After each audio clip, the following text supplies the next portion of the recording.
तर जरांगे यांनी निर्धार केलेला आहे आजपासून जलत्याग करण्याचा आढावा घेऊया टॉप 9 बातम्यांमधून।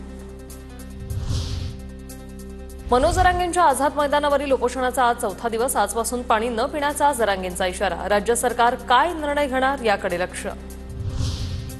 मुंबईत मंत्रालयासमोर सुरक्षा वाढवली। मराठा आंदोलनाच्या पार्श्वभूमीवर सुरक्षा वाढवली। जरांगेंच्या मागण्यांबाबत आम्ही सकारात्मक मात्र आडमुठेपणाने नाही तर चर्चेतून मार्ग निघू शकतो। मराठा आरक्षणावरून मुख्यमंत्री फडणवीसांचा आंदोलकांना सल्ला। सुप्रिया सुळेंना काल आंदोलकांनी घेराव घातल्यानंतर आज पोलीस सुरक्षेत वाढ। आझाद मैदानावर जरांगेंच्या स्टेजजवळील पोलीस बंदोबस्त वाढवला। ठाकरेंचे खासदार अरविंद सावंत यांच्याकडून रात्री जरांगेंची भेट। सरकारने विषय जास्त ताणू नये, विषय लवकर सोडवावा, अरविंद सावंत यांचं विधान।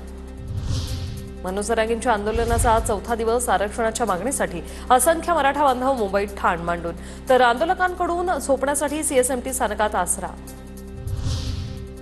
मुंबईत मरीन ड्राईव्ह परिसरात मराठा आंदोलकांची मोठी गर्दी। गेल्या 4 दिवसांपासून मुंबईसह नवी मुंबई मराठा आंदोलक ठाण मांडली। नांदेडहून आलेल्या असंख्य मराठा बांधवांकडून चर्चगेट रेल्वे स्थानकावर आश्रय। जरांगे पाटलांच्या सूचनेनंतर मुंबई सोडणार आंदोलकांचा निर्धार।